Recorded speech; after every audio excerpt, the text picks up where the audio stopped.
सारे ये चाहते हैं कि भारतीय जनता पार्टी की जो रजौरी पुंछ में सिर्फ एक सीट कालाकोट वाली सीट निकली है, जिस ऊपर से सारे डायरेक्शन ही यही होगी। मुझे लगता है कि सीएम साहब साइड से उधर से डायरेक्शन नहीं हो गई कि इस स्कीम को भी, इसको भी फेल किया जाए, ताकि हमें आने वाले समय में, आगे आने वाले इलेक्शन में 8 की 8 सीटें जीतें। जहाँ पंचायती इलेक्शन, जहाँ बीडीसी डीडीसी इलेक्शन है, उनमें नीचा दिखाया जाए। मुझे लगता है जो ये है कि ऊपर से प्रपोजल बन रहे हैं, इसलिए मेरी पंचायत में, मेरी अपनी कॉन्स्टिट्यूंसी में काम नहीं हो रहा जी। और मैं तो सारे ही करने लिए चलने की कोशिश करनी है। जो बेनिफिट सरकार दे रही है तो सारे लोगों को मिला है। मेरी ये इच्छा भी है, तो मैं चाहना भी है कि मेरा टारगेट भी है। ये मैं रिक्वेस्ट करूँगा खासकर पीसीसीएफ साहब से, फॉरेस्ट मिनिस्टर साहब से। वही फॉरेस्ट के मिनिस्टर हैं जावेद राणा साहब, मेरे बड़े भाई हैं। वही उनके पास जेजेएमपी वही स्कीम है, उनके पास ही हैं। मैं उनसे ही रिक्वेस्ट करूँगा कि एक दिन स्पेशल कालाकोट का विजिट रखें और मेरे साथ चलें। देखें यहाँ पर एमएलए कालाकोट की सुपर विजिट के दौरान यहाँ पर पेड़ों को शाखाएं काटना दिखा, और उनका कहना है कि यहाँ पर ये सब कुछ जो है ये खुद से करवाया जा रहा है। और आप देख सकते हैं कि किस तरह से पेड़ कटाई का काम जो है वो लगातार शुरू हो चुका है जंगलों के अंदर। और आप यहाँ पर देखें, हम यहाँ पर बात करेंगे पंडित रामपाल जी हैं, इनसे भी। पंडित जी, जिस तरह से यहाँ पर पेड़ कटाई का काम शुरू हुआ, यहाँ पर एमएलए कालाकोट पहुँचे थे पाइपलाइन को चेक करने के लिए, लेकिन यहाँ पर अगर आप देखें तो सभी पेड़ों की कटाई जो है वो हो रही है। तो सर जी, पहले तो मैं आपका दिल से धन्यवाद करना चाहता हूँ जो कि आप एमएलए साहब के साथ विजिट कर रहे हो लगातार, और लोगों तक ये मैसेज पहुँचा रहे हो कि काम कैसे करना चाहिए। एमएलए साहब ये सबको रास्ता दिखा रहे हैं। वो मैं सभी एमएलए से ये प्रार्थना करूँगा कि ऐसे ही जैसे एमएलए हमारे ठाकुर रणधीर सिंह जी काम कर रहे हैं, ऐसे सभी करें। और ये देखिए, आप पानी के सिलसिले में जेजेएम की स्कीमें चेक कर रहे थे। ये देखिए जंगल की कटाई किस तरह से हो रही है। यहाँ पे कोई जैसे यहाँ के कोई गार्ड फॉरेस्टर वगैरह यहाँ पे किसी की ड्यूटी नहीं है। कम से कम नीचे से यहाँ तक कम से कम भी हमने 20 या 25 पेड़ ऐसे देखे हैं जो बिल्कुल ऊपर से भी कटे हैं। उनका जो भी जितना सामान मलबा नीचे पड़ा हुआ है, ये हम डीसी रजौरी से प्रार्थना करना चाहते हैं कि कम से कम ये हमारी जो मुलाजिम हैं, ये कितनी तनख्वाह लेते हैं, ये हमारे जो हम गवर्नमेंट को जो हमारा कीमती खजाना है, जो किस तरह से ये वेस्ट हो रहा हो, क्या किस तरह से जंगलों की कटाई होकर ये हमारे जो जंगल जो हमारी एक हवा और पानी का एक जरिया है, ये भी ख़त्म करने जा रहे हैं। तो क्या अपील रहेगी आपकी एडमिनिस्ट्रेशन से? एडमिनिस्ट्रेशन ये अपील करते हैं कम से कम इन मुलाजिमों को थोड़ा सख्ती से पेश आएँ, और कम से कम एक विजिट हमारे एरिया में मैं यहाँ तहसील कालाकोट में चेक करें। और हर ये देखिए पानी का सिलसिला जो ठाकुर रणधीर सिंह जी 2-3 दिन, और मैं तो सारे ही करने लिए चलने की कोशिश करनी है। जो बेनिफिट सरकार दे रही है तो सारे लोगों को मिला है। मेरी ये इच्छा भी है, तो मैं चाहना भी है कि मेरा टारगेट भी है। तस्वीरें देखें, इस समय हम पहाड़ी के बिल्कुल ऊपर पहुंच चुके हैं और हर जगह जो है पेड़ की कटाई का काम जो है वो शुरू है। आखिरकार कहाँ से होया है, फॉरेस्ट डिपार्टमेंट क्यों नहीं इसका संज्ञान लेता? हम जरूर यहाँ पे एमएलए साहब से भी बात करेंगे कि आखिरकार क्या वजह है ये पेड़ों की कटाई। अगर देखें तो यही पेड़ जो है हम लोगों को एक स्वस्थ जीवन देने में कहीं इनका पूरा योगदान है, तो क्यों इन पेड़ों की कटाई जो है वो की जा रही है? और फॉरेस्ट अभी तक जो है उन्हें पता नहीं चला कि उनके कितने सारे जो पेड़ हैं वो कट हो चुके। सर, क्या कहना चाहेंगे? देखिए, हम तो आज जो जेजेएम की लगातार 5वीं स्कीम पे हम लोग आए। मैं तो जेजेएम स्कीमें देखने के लिए आया था, लेकिन यहाँ पे आप चढ़ते चढ़ते ऊपर एक बड़ी हाइट पे आ गए और वहाँ पे देखा जा रहा है कि सारी की सारी चीड़ के जो नई क्रॉप जो है, जो नए पौधे हैं लगभग 2-2, 3-3 साल के, उनके सभी को ऊपर से शाख तलाशी करके तो ख़त्म किया जा रहा। तो मैं ये DFO Rajouri, conservator, chief conservator और प्रिंसिपल चीफ कंजर्वेटर से रिक्वेस्ट करूँगा कि आगे विजिट करें, अपने गार्ड और फॉरेस्टर क्या कर रहे हैं, इनको ज़रा थोड़ा सा इनका संज्ञान लें। इनसे पूछा जाए कि क्या वो सोए हुए हैं या क्या।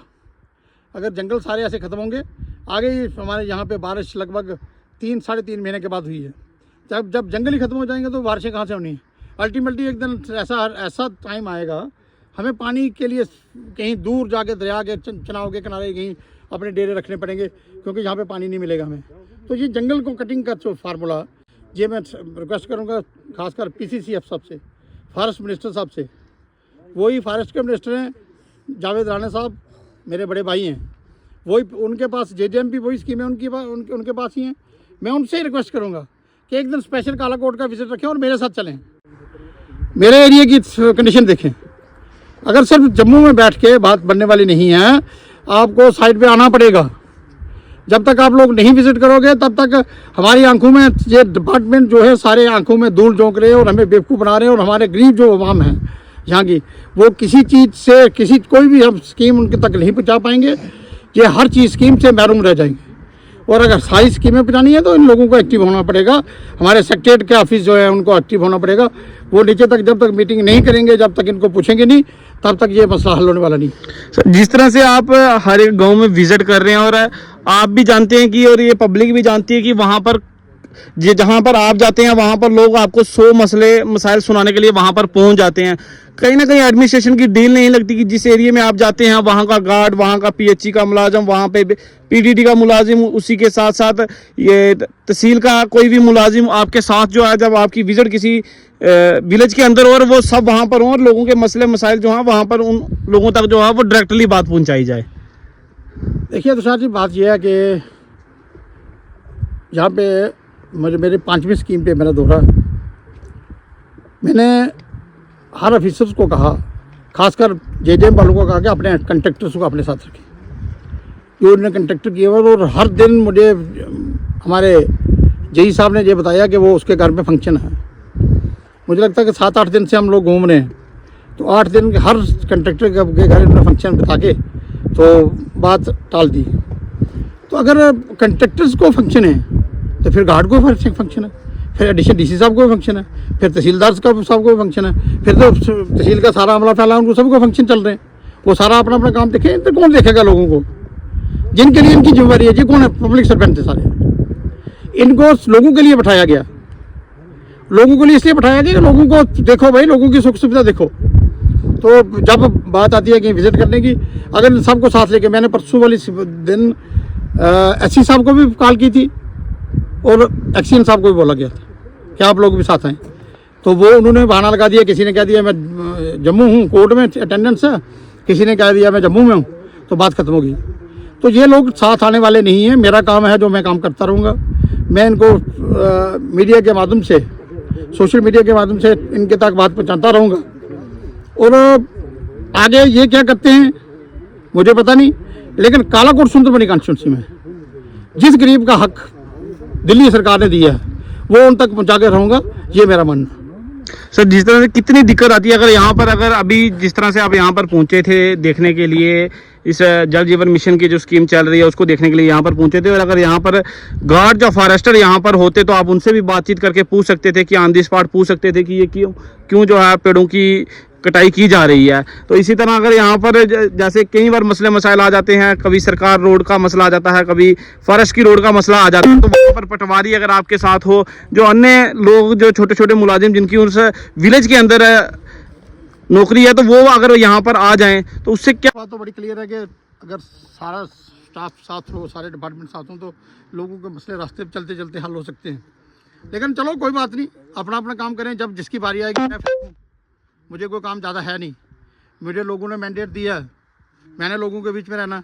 आज नहीं आएंगे तो कल उनकी डिप्टी होगी, वो आएंगे साथ, अपना अपना काम निभाएंगे। लेकिन ये बात ज़रूर है कि हमारा एरिया, मेरा जो एरिया पहाड़ी क्षेत्र है, इसको अनदेखा अनसुना किया जा रहा है।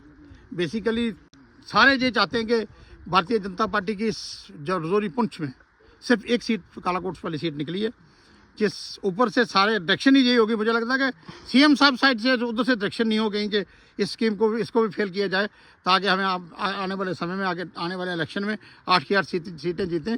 जहाँ पंचायती इलेक्शन, जहाँ बीडीसी डीडीसी इलेक्शन है, उनमें नीचा दिखाया जाए।